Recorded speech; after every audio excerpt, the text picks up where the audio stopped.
You're listening to The Secrets of Star Trek, where we discuss the hidden layers and deeper meanings found in all the Star Trek TV series, movies, and more. And today we're discussing the Deep Space Nine first season episode, Duet. I'm Dom Bettinelli, and joining me today on the panel are Jimmy Akin. Hey, Jimmy. Howdy, Dom. And Father Jason Tyler. Hey, Father. Hello. Folks, be sure to stick around to the end of the episode. We do have more of your great listener feedback. And I want to encourage you to follow The Secrets of Star Trek, whether it's on Apple Podcasts or on Spotify, where you can watch us on video, on TuneIn, your favorite podcast app, or on YouTube, where you can also watch us on video, and also hit the bell there. Make sure to get notifications of every new episode. So we are talking about Duet, this first season episode, as I said. Jimmy, can you give us a recap of Duet? This week, a freighter arrives at Deep Space Nine with a passenger who is having a medical emergency. The patient has a disease that was only contracted by people at a Bajoran labor camp that Major Kira helped liberate 12 years ago. She's excited to meet one of the Bajoran heroes from this labor camp, so she's shocked when it turns out that the passenger is a Cardassian. He says his name is Amin Maritza. He initially says that he had a different but similar disease and that he was never at the labor camp, but these are exposed as falsehoods. Major Kira comes to believe that he was actually Guldar Heel, the commander of the labor camp, who is known on Bajor as the Butcher of Galatep. Kira hates Maritza, and she's hot for vengeance. When she confronts him, Maritza admits that he's Guldar Heel, and he proudly waxes poetic about all the war crimes he's committed. But evidence begins emerging that not all is as it seems. It turns out that he really is Amin Maritza, a lowly file clerk. And he's been pretending to be Guldar Heel so he can be put on trial on Bajor. This way, Cardassia can be forced to confront its past atrocities. He breaks down in tears, and Kira lets him go. She tells him that if Cardassia is going to change, it will need people like him. Suddenly, a Bajoran stabs Maritza in the back, killing him. Kira demands to know why, since he wasn't Guldar Heel, and the Bajoran says he was a Cardassian, and that's enough. A horrified Kira, arriving at a new realization, says, no, it's not. The end. All right. Father, what'd you think of this one? Overall, a great episode. I was probably 14 years old when I first watched it when it came out, and seeing it now as an adult, I can appreciate it a lot more. You get multiple layers here. The identity of the Cardassian prisoner, which has several twists of its own. The questions around seeking truth versus vengeance. The desire of some Bajorans to punish all Cardassians. Even, really some great character development in the relationship between Sisko and Kira, as Sisko has to decide whether to let Kira, handle the investigation. And Sisko has the delicate diplomatic position to maneuver the need to hand over a prisoner to Bajor, but also to make sure that the man's true identity list. He put the Federation into hot water with the Cardassians, or maybe the broader interstellar community. The one thing I would have liked to have seen would be maybe the Bajoran government be a little more aggressive in trying to get Maritza handed over to them. Sisko gets a call from the Bajoran First Minister, but they don't say we're sending a transport immediately to pick this guy up or anything. But anyway, the first season of Deep Space Nine, I thought, had a few duds, but it also had some episodes that showed its great potential early on. And so I definitely put this episode in that second category, one of them that showed the great potential that this series had. How about you, Jimmy? I agree. I think the first season of Deep Space Nine was not its best. I don't think it really hits its stride until about season 4. But there are some early episodes that are quite good, and this is one of them. I would say this is the best episode of season 1.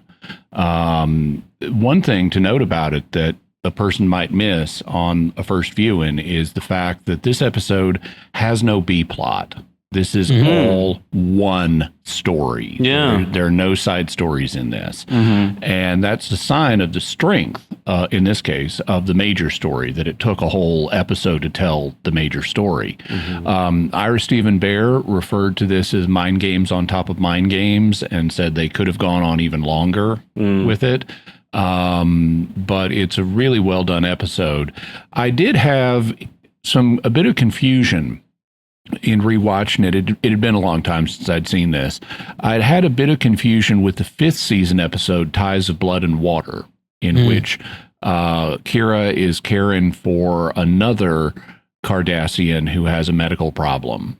And in that case, it's her sort of foster Cardassian father who they're really kind of mirror images of each other.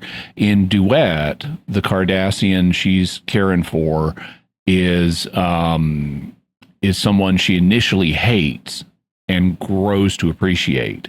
Whereas in Ties of Blood and Water, the Cardassian she's caring for is someone she initially likes and then comes to not like so much. And I remembered this moment at the end of the episode where he's on his bed and she's feeding him his intravenous meds, and she just gets super frustrated with him towards the end. And I was confusing that, thinking that occurred in this episode. And so I kind of had both endings in mind. One ending where, well, does this guy get just knifed, or is it the more complicated medical ending? And so I was a little confused by that. But watching this one on its own, I thought it was really well done. I thought that the acting in this was very nice. As Father mentioned, Sisko is having to decide early in his relationship with Kira what role he's going to let her play in this. And I thought there was a very nice acting moment on Avery Brooks's part where Kira has clearly gone behind his back and reported all this to the Bajoran government. And so now he's getting a call from the First Minister, and they're wanting Maritza back. And he could have gone and just, yelled at her. But instead, when he finds her on the promenade having her breakfast or something, Avery Brooks just says, "May I join you?" And he says it very calmly, low-key, sincerely. And I thought that was a wonderful acting choice, because it shows how he's master of his feelings and he's doing what he thinks will advance the situation with her rather than just getting mad and yelling at her. He could have, even constrained by the script, he could have chosen to read that line coldly, and he didn't. In that same scene and in other scenes, Nana Visitor really does well portraying the idea that she's haunted by the memories of what she saw at Galatep, and she's, genuinely seems hurt and horrified by what she saw and is like on the verge of breaking down, but doesn't. And then the acting on the part of the actor who plays Eamon Maritza is just extraordinarily good, where he delivers. He goes through these different phases of acting like this. I'm just a meek, humble file clerk, but I've got a little barb in me. And then, no, I'm proudly Goldar Heel, and I'm going to tell you all about the atrocities that I'm so proud of. And then by the end, he's breaking down in tears himself at, I was a coward, and I cowered under my bed, listening to the screams of Bajorans. I was weeping like a woman, and I don't deserve to live. And he just breaks down. And I thought it was a really wonderful emotional arc for him, and the actor portrayed it extremely well. Yeah, I agree with both of you. This is one of the best episodes of season one, one of the best episodes, I think, overall, and really showcases the difference in DS9. It is complex. It is morally complex. It is dark. It's very much the difference from DS9. I'm sorry, the difference of DS9 from other series. Oh. Sorry, and it's adult in a way that it means it's like it operates at a level, that kids could watch it. And I watched it when I was younger, and you watched it. I wasn't a kid, but I was thinking, Father, you're a child, 14. But I think it's mature in the way it approaches the subject, and I really like that. And I agree on the acting. I think Avery Brooks played Sisko warm in that one scene, but otherwise pretty reserved throughout, which I think lets Kira be the heart of this story, the emotional part of the story. Sisko, could have been, angry or, very officious or whatever, but by pulling him back a little bit, and that might have been a directing decision too, it lets Kira stand front and center as she struggles with what's going on. And I really like that. Bill Shatner would never put up with that. Yeah. He's That's the star. Right.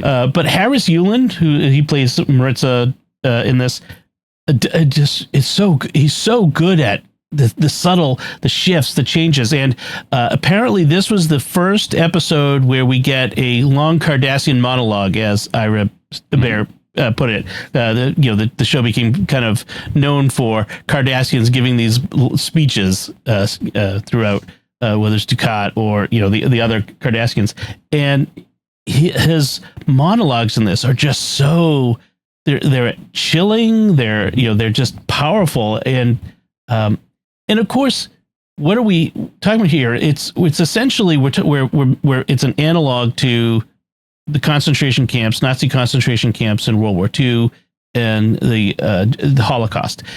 And what would it be like to discover a camp guard, a Nazi camp guard, as a Jewish person, and to encounter them years later, and what would you do about that?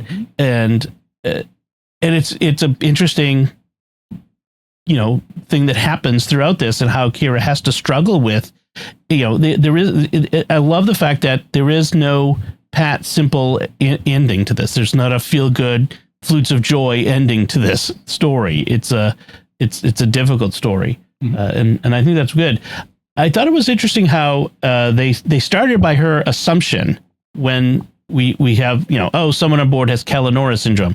Her assumption is, it must be a Bajoran who is a hero of Galatep. I'm going to go greet them, and that moment when she realizes that's no Bajoran, and what that must imply. I thought that was an interesting moment in this, that she's confronted with this right from the start. I thought I'd give the listeners a taste of the Cardassian monologue in this, because I think it's particularly well done. The Maritza has just acknowledged that he is who Kira thinks he is, and he said that he yearned to announce his identity, but I knew you'd have so much more fun figuring it out for yourself. And he goes on a little bit, and Kira declares him insane. And at that point, he does something very interesting. He reels her back in, and he says, "Oh, no, Major, you can't dismiss me that easily." So there's where he reels her back in. You're not going to just dismiss me. He says, "I did what had to be done. My men understood that, and that's why they loved me. I would order them to go out and kill Bajoran scum, and they'd do it. They'd murder them, and they'd come back covered in blood, but they felt clean. Now, why did they feel that way, Major? Because they were clean." And that's a super chilling line. Mm-hmm. And then Kira says, "You admit your atrocities." And Maritza says, "I admit everything. Why not? I was the best at what I did. My accomplishments speak for themselves. Can you say the same? You and that little Shakar resistance cell you belong to, all you did was annoy Cardassians while I was exterminating Bajorans." And Kira says, "Make sure you tell that to the tribunal." And Maritza says, "Oh, I will. Then they'll sentence you to death." "Let them. Don't you see? It doesn't change anything. Kill me, torture me. It doesn't matter. You've already lost, Major. You can never undo what I've accomplished. The dead will still remain dead. What will you do now, Major? Withhold my medicine?" And it just, wow, that's just so powerful and chilling. Yeah.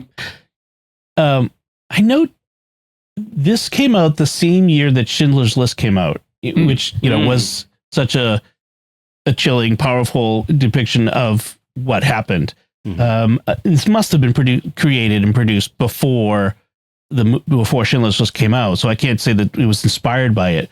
But it is interesting that they came out around the same time, and you see similar in that movie depicted, with Ray Fiennes as the camp commander in Schindler's List, the chilling, dehumanization of the Jews, the fact that what we're doing is a good. It's just how evil can mask itself as a good. Now, obviously, Maritza is playing a role here. He's pretending to be Darhe'el, and I think that there was a fascinating choice for this. They could have just had it straight up, he's Darhe'el pretending to be a camp clerk, but they took it a step further to make it he's Maritza who he feels the guilt of his own people and wants them to be taken to justice, to be brought to justice in some form. Where they've never had to, because they left on their own terms. They weren't defeated, which is a difference from the World War II, obviously. And so it's an interesting aspect to this conflict that's going on in this, where he really wants his people to suffer a consequence. He does, and they don't touch on another aspect. They leave it implicit, which is that Maritza feels survivor's guilt, and he feels guilty for just weeping under his bed and not doing anything at the time, even though it would have been futile. Maritza wants to be punished himself. Yeah. He even says at one point that Maritza is dead and deserves to be dead when he's playing the Darhe'el part. But he's also dealing with major guilt on his own part, not just on behalf of his people, and he wants to die for that reason as well. But they never say that. Yeah. It's interesting. One thing I had misremembered about this episode is I had gone in when I watched it this week thinking, okay, this guy's going to turn out to be the lowly file clerk who pretended to be the goal of the camp, and he pretended that, I was thinking, so that he could die sort of a heroic execution death rather than dying from this disease that he had. But actually, the other part of wanting to have a trial in order to expose some more of what the Cardassians had done is another interesting layer in all of this. But still allowing, as you say, him to feel some of the guilt himself for having not done anything while he was in the camp. It was an interesting Cardassian way of going about things, because Cardassians are very, clever. Like to at first he calls the claims of atrocities a ruse. Oh, that never happened. Oh, he's like gaslighting her. Oh, no one ever. Yeah, sure, some people died, but it was accidents, or they killed each other over food or a woman. Like just dismissive of it all. But as you look back on it, you go. He says Darhe'el, in fact, started the rumors of atrocities to make the camp seem more badass and intimidate the Bajorans. What a great leader Darhe'el was. Right. and it's interesting to look back on it, knowing what we know at the end, that Maritza was manipulating the situation to get himself into that place where they would be so angry they would put him on trial so that he could accomplish his goal in this. It's interesting to see how dedicated he was to what he was doing. I mean, he was all in, literally, his life on the line. And he was, he recognized if this is too easy for him, it's not going to work. I need to, or it has less of a chance of working. So I need to make myself sound like the innocent file clerk at the beginning and let them pick that apart before I reveal myself as Gul Darhe'el. There's also another Cardassian in this who I really appreciated his role. We have Gul Dukat in this, because Cisco gets on FaceTime with Gul Dukat and is wanting records access and stuff like that so he can check out Maritza's story. And Odo talks with him too. And it's interesting that here, I mean, Gul Dukat is being his innocent self. And normally that's a sign he's lying. He's saying, I don't know anything about this. And the man you have can't be Gul Darhe'el. I went to his funeral myself. And so he's acting innocent, and we're, based on history on the show, we're meant to say, oh, he's lying. He's covering something up. And then at one point, Dukat says, this is obviously some plot to embarrass the Cardassian Empire. And that's exactly what it is. Right. It's just not the Bajorans who are perpetrating it. It's Maritza. Yeah. And for once, Ducat is absolutely honest in everything he says in this. He's telling the truth in every single scene. And I like the fact that they did that with the villain. And it's always better when you can have your villain, your antagonist, be someone who can do good things, who can tell you the truth. It's like Bester on Babylon 5. Yeah. And so even though Ducat is a very bad person, he's not completely bad. And sometimes he is telling you the truth, which is a good thing to show on the program. There's a couple of great lines and interactions. When he's talking to Cisco, he says, this Bajoran obsession with alleged Cardassian improprieties during the occupation is really quite distasteful. And Cisco says, I suppose if you're a Bajoran, so was the occupation, which I thought was like, oh, zing. Yeah. And then he tells Odo, I miss our games. They used to play a board game, he claims. And Odo says, yeah, I just remember playing against you once and you cheated. Which was great. It's really, Ducat is such a great villain because, man, he's so unctuous and you just love to hate him, I mean, it's so great. But those were some good interactions. I did think at one point, though, about what would have happened if, Maritza had been more successful in his plan. Let's say he fooled everyone on Deep Space Nine. They transfer him down to Bajor. He goes on trial. There's publicity around the trial. Well, at a certain point, Cardassia becomes aware of this trial, and they can say, hey, look, here's footage from this guy's funeral 6 years ago. Here's, maybe even here's his body lying in the grave over here.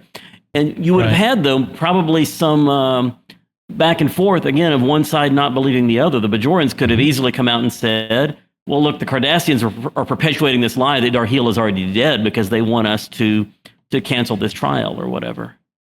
Yeah, I wondered about what Maritza's long-term plan was for this, along the same lines, because even if he goes on trial, the Cardassians are going to reply with, wait, Darhe'el's dead, and we've got a truckload of evidence to prove it. Not, here are his medical records. Here's his death certificate. Here's all this footage of his funeral and stuff like that.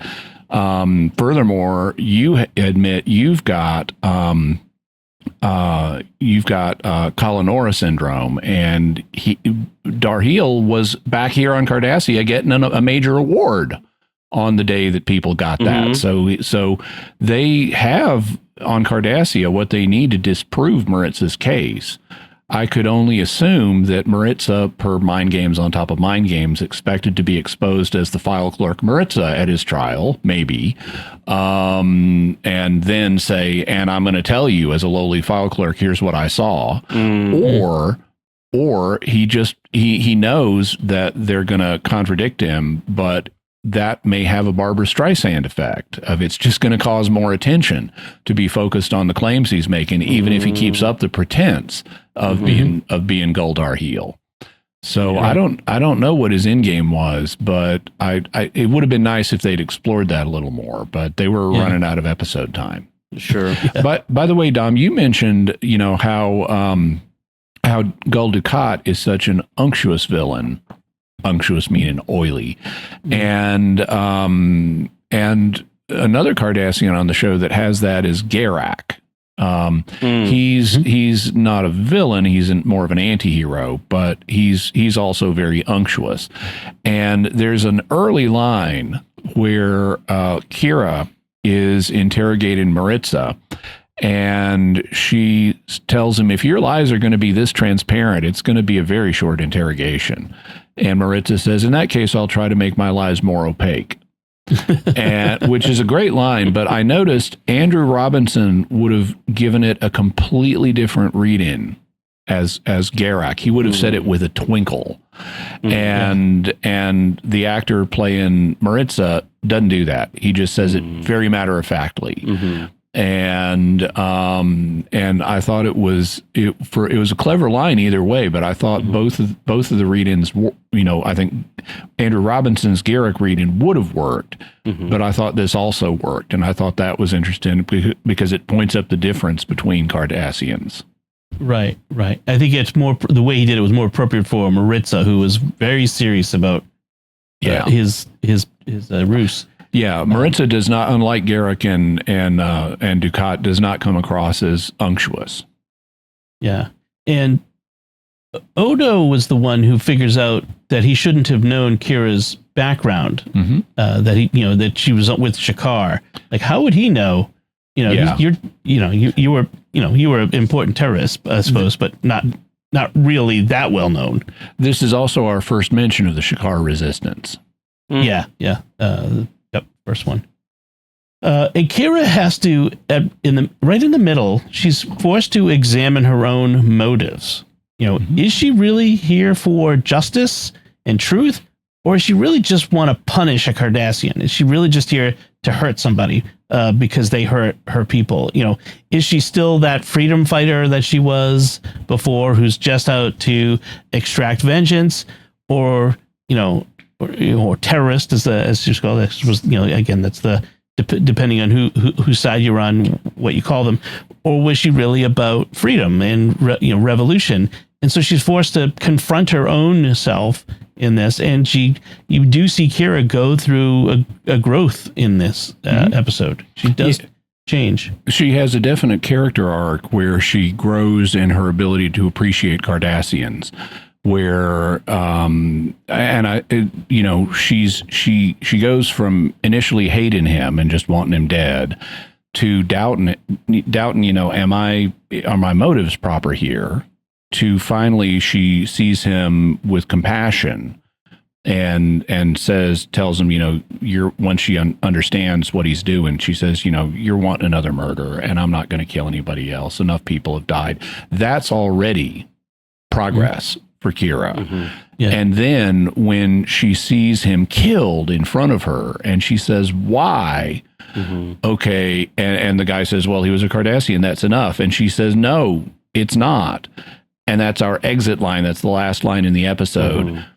Boom. That's a major new realization for Kira. She's already been acting on this principle, but she hasn't articulated it yet to herself that it is not enough for someone to be a Cardassian, to be an enemy or someone who deserves punishment.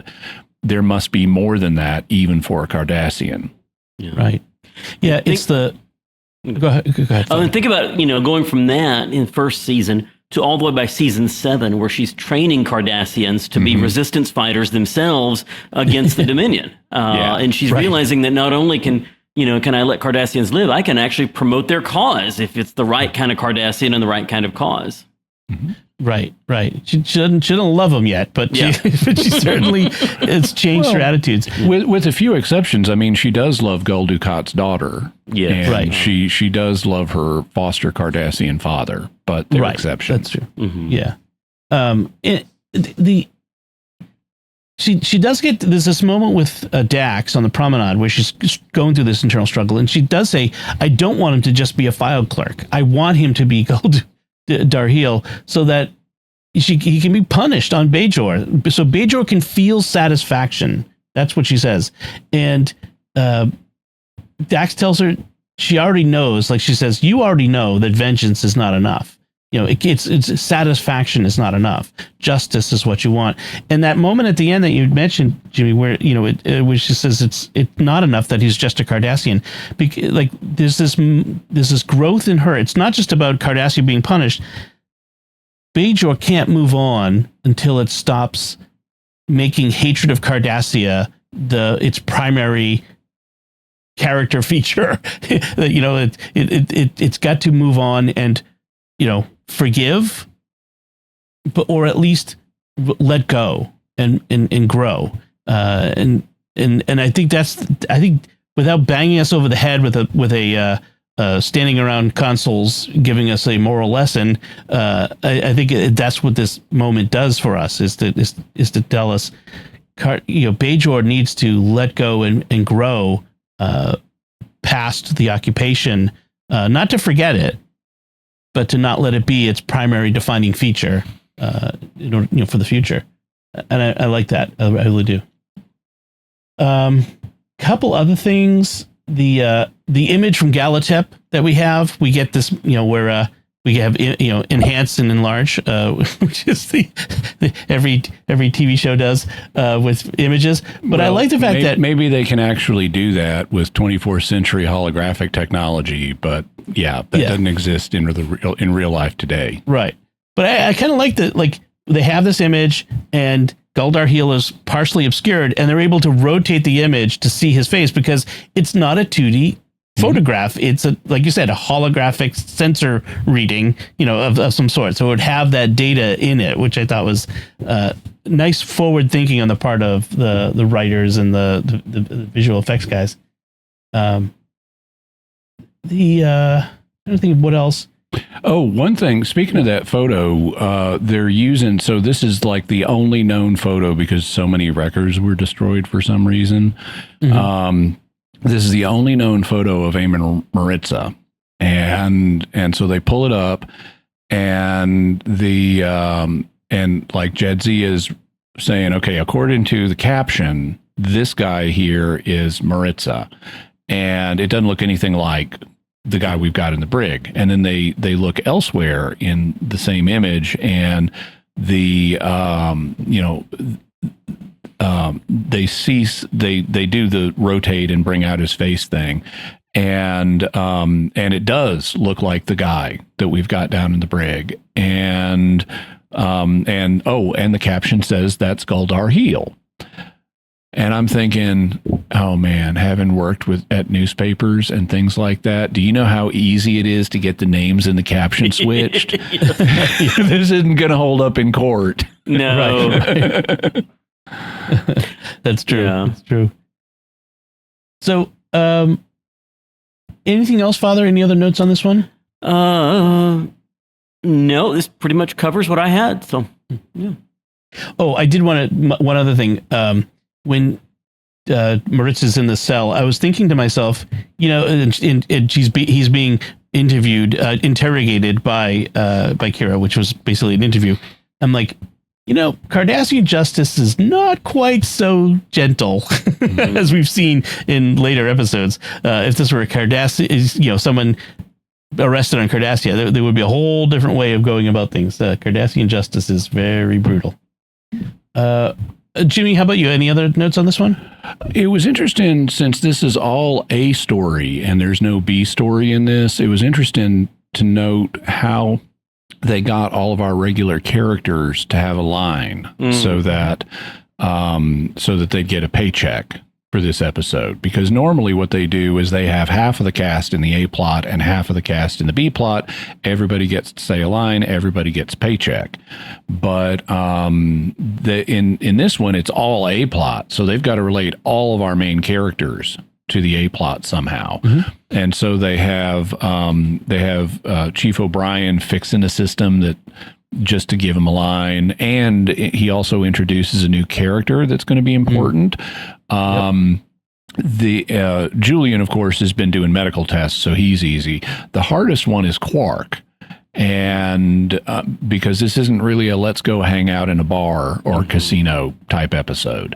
And so the way they get him involved is they have a group of really scraggly looking survivors of Galatep show up on the station once they hear about Galdar Heel has been captured, and they come and they're like draped in, they look like leper garments.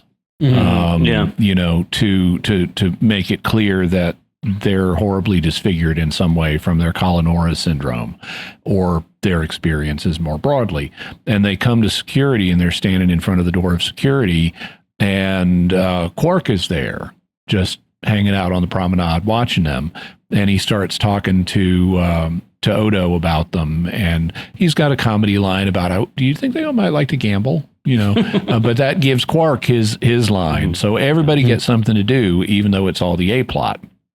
One of the things I liked that is another thing that they didn't really hang a lantern on. It was done subtly, but in the back and forth between Maritza and Kira, Maritza gets her to implicitly admit that she killed civilians, the Cardassian civilians. And she resists doing this and she won't say it out loud, but he gets her to admit it implicitly, which was a nice moment. Also, I like, after a certain amount of evidence, there's lots of, this is a very evidentially driven episode. There's lots of, it's like a courtroom without it being a courtroom. But what they're all trying to do is anticipate the evidence they would have to present in a court. Like, if we take this to trial, if we start legal proceedings, what evidence are we going to use? So it's like a preparation for a courtroom drama. And at a certain point, and we haven't even covered all the evidence, but it's well worth watching. But at one point, Odo realizes and tells Kira the man in that cell wanted to be caught. And that's a key realization that leads to the unraveling of his plot. But those are my basic thoughts on all of this. Yeah, excellent. All right, so that is Duet. And now let's move on to our feedback from listeners. The feedback this week comes from our recent episode where we discussed the Enterprise episode, Minefield. First one comes from Julio from Peru. And Julio writes, I totally agree with your comment about the never seen on screen Romulan War. It's a shame the series didn't cover it. I've started to read the books about it, and I was happily surprised to discover the Kobayashi Maru incident at the very beginning of it. Star Trek Enterprise Book 12, Kobayashi Maru. I'd also like to share a personal thought about the Trek universe. The presence of Starfleet as a supervisory and disciplinary entity is essential to the stories. So when its role is weak, as in Discovery in the future, the story becomes any other science fiction tale but Star Trek. I feel Starfleet's regulatory nature provides a backbone for our beloved heroes and rogues to exist, which makes this body of stories different from other fictional universes. It's always a pleasure to listen to your show. You might, if you haven't, you might want to check out Stargate SG-1, because they have a similar set of rules for encounters with alien races and what they can and can't do that are similar to what we find in Star Trek. There are numerous occasions where the SG-1 team butts up against, a moral, ethical policy in terms of how we relate to alien races. And so you might find that interesting. It's also told from the perspective of people who are technologically superior to some races, but inferior to others. And so the SG-1 team frequently has other people citing Prime Directive on them and saying, sorry, we're not going to help you. Yes. That's an interesting point that Julio brings up about the fact of Starfleet providing the backbone of the series, the fact of this organization that they're part of, the larger organization with this exploration mission, as opposed to just a group of people on board a ship, flying around, which a lot of other shows have done, whether it's like Firefly or Red Dwarf or Farscape or other shows. This is it's an interesting aspect, and I like that you just put Red Dwarf and Firefly in the same category. Actually, I really haven't seen Red Dwarf, but my understanding is just gross comedy silliness. Yes, well, Firefly is kind of silly, but not in gross comedy in that way. But I like the point he makes, which is one of the flaws of Discovery, especially in the later seasons, was it's the death of the Federation in the future. The fact that the Federation was essentially gone, in Starfleet, so as a structure behind it. And so it wasn't about Starfleet's principles or the Federation principles, really. It was about the principles of the individual officers. It was all on them. And I think that's an interesting contrast to think about, whereas here we're talking about the Bajoran cultural principles, Federation principles, and Starfleet principles that Cisco is abiding by. I think that's an interesting contrast. All right. And then, so other feedback, Colin Rupke on YouTube writes about Minefield. This story seems like what might be a single plot point or B plot in other Star Trek episodes, expanded to full episode length. As Father Tyler mentioned, though, I do like the idea that this is one of their first encounters as spacefarers with a space minefield, so they will have a bit of a learning curve to surmount. Yeah, it would be interesting to see this as a B plot of a larger story. I'm not sure, because one of the main crew being impaled on a mine would be hard to make a B plot, but I suppose you could. And then Ashmake Comics on TikTok, where we're posting our some short videos, says Starfleet is not a military. It's an exploration service. Yes, ships have defensive capability, but they're not meant for battle. They're meant to explore. Anytime it strays from that mission, something is wrong. Yeah, well, that's what they tell us periodically, but I'm not persuaded. From the original series, they were clearly a space navy, and all this. Oh, we're explorers. That's what they tell us a century later. But they were a space navy, and they even in some. I've even seen it argued that they may have had the equivalent of letters of marque and reprisal. Because there are some read-ins of how the Federation interacts with some worlds that suggests that we may have a kind of official piracy going on here, but that's interesting. More fun speculation than anything else. Mm-hmm. And when you think about like what some of the best Star Trek is the DS9 Dominion War episodes when Starfleet was clearly a military. If Starfleet's not military, then something would have to be the military for the Federation. And the only other hint we've ever had of that were the Makos in the Enterprise series. But clearly the Makos are limited in they're not going to be ship go up against the other alien forces or whatever. So no, clearly Starfleet has to function as a military. It's just not primarily. It has this other function of exploration. I mean, in some ways you can compare it to the British Imperial Navy of the Great Age of Sail and Discovery, in the early 19th century, late 18th century. And Britain was just lucky that they already knew about all the major peer level powers in their day. But if you imagine, okay, we've got a space navy, we're in a big world, we don't know who else is out there in the world, and there may be people that are rival to us. That's the kind of exploration that Starfleet is doing. It's scoping out the frontier to find out who else is out there that could be a threat. Right. I mean, this is what we see in Enterprise in this very episode of Minefield. They've run into an unknown threat, and it could be more powerful than them. Certainly, they have technology that they don't have, and you're kind of blundering around in the dark, literally.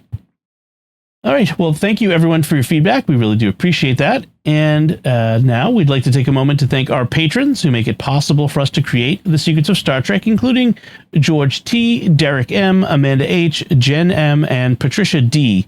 Their generous donations at sqpn.com/give make it possible for us to continue The Secrets of Star Trek and all the shows at StarQuest. And you can join them by visiting sqpn.com/give. So that's it from us. We'd love to hear what you thought of Duet, this Deep Space Nine episode. You can let us know by commenting on the show at sqpn.com/trek, our Facebook page at facebook.com/StarQuestMedia, send an email to trek@sqpn.com, or visit our Discord community at sqpn.com/discord, or you can watch The Secrets of Star Trek on our YouTube channel at youtube.com/StarQuestMedia. We'll be back next time when we'll be discussing the Voyager 2-part episode, Year of Hell. Until then, Jimmy Akin, thank you for joining me and sharing The Secrets of Star Trek. Thank you. Live long and prosper, but this was obviously a plot to embarrass the Cardassian Empire. Father Jason Tyler, thank you as well. Thanks, Dom. And once again, I'm Dom Bettinelli. Thank you for listening to The Secrets of Star Trek on StarQuest, and remember, nothing justifies genocide.